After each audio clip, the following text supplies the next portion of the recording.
Good morning, everybody. Welcome to Hacking Self-Storage. So today, I don't know how many people are going to be interested in this, but it's important for me. It's part of my journey. And so I want to actually mention it on the podcast. If it's interesting, brilliant, you can listen. And if it's not, you don't have to listen. Obviously, I'm giving you permission to listen and not listen. Wow. So yesterday was the very last day that Wrexham would be manned. So today, it is a manless facility. Why is that important? Well, because it's a milestone. It's took us a lot of time, a lot of effort, and a lot of work, and a lot of capital to make this site manless. And what we've done is we put a fence around, we put a magnetic door on, we put PTI on as well, so everybody gets a key. Everyone gets a number to come in, an individual number, a PIN code, and we've got to allocate all of them to every single customer.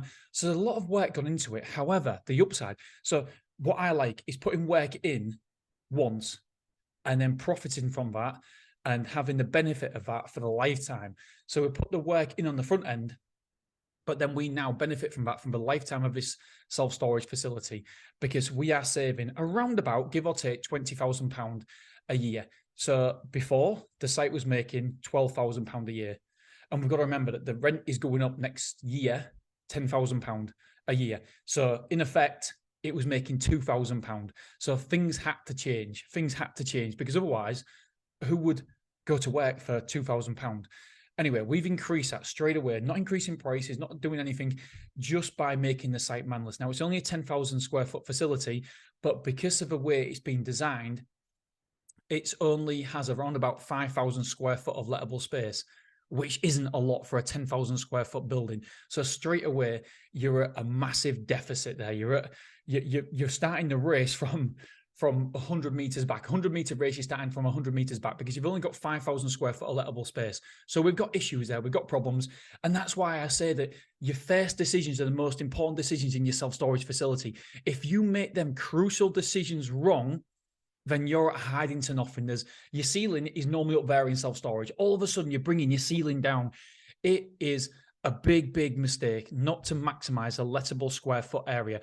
At the minute, the corridors are massive, wide enough where you can get a car down. So what we need to do is we need to decrease them corridors, add rooms, add square footage, because otherwise, this isn't a viable business. This is not a viable business that we can run. And so what we've had to do is we've had to find ways of decreasing costs. One of the ways to decrease costs is staff. Therefore, a 5,000 lettable square foot, you do not need a staff member there. It is too small. Anything under 10,000 square foot is not capable of handling staff. It doesn't make financial sense, business sense. It doesn't. So anything over 10,000 square foot, I'll allow you to put a staff member in there, but I still don't think it's correct. I still don't think you need one. I don't know what the size is that you need a staff member. There's a 54,000 square foot, lettable square foot site that is opening that is manless in America. 54,000 square foot, lettable.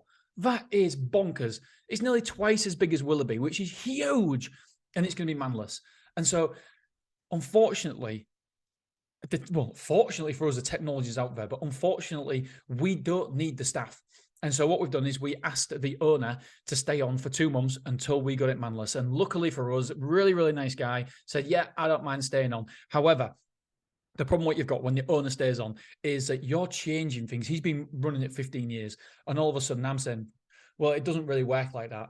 And so I'm in a nutshell saying to him, well, he's thinking I'm saying to him, your way was wrong, my way is right. And I know he hasn't said anything, but I'm well aware how that must have felt for him. And I don't want to hurt his feelings or anything like that. And so it's been a little bit of a uncomfortable time, because he's been there out of the goodness of his heart. Don't get me wrong, we're paying him, but he's been there helping us, supporting us, and all of a sudden we're making all these changes to everything he's previously done. And he's been in self-storage longer than me. He's been in 15 years. I've been in 12 years. So he's been in self-storage longer than me. And so he's probably thinking, who does this little whippersnapper think he is, changing everything, making it manless, so customers won't like it, blah, blah, blah. And I get it. I respect it, because it must be difficult for him. However, we have got no choice, because it's only making £12,000 a year. And then next year, it'll make £2,000 a year. And that is if all customers pay. we've realized that we've got a real problem here. I'll do another podcast about this, but in terms of the outstanding bills, the older owner decided that there's always a reason why someone don't pay, and they'll pay when they can. And I really respect that. That is such a nice thing to do. However, in business, I can't do that. I haven't got the I can't do it. I've got wages to pay, I've got repayments to pay, and ultimately there's nothing wrong with making a profit. If somebody's using a service, we want paying for it. And so although it's looking like it's making £12,000 a year, it's damn difficult to get this money in. Angela rang me up yesterday. There's another person, 30 days. And we spoke to the previous owner. He goes, "Oh, well, that's normal. He sometimes don't pay for 3 months and then he pays altogether." Right, that don't work for us. What do we do? And obviously, we're gonna. When you take over a facility, you've got to understand that you are going to lose some customers, but that's good because they might not be the right customers for you. You might not be the right fit for them. And so you can part ways. But ultimately, we have to run this site how we deem the best for us.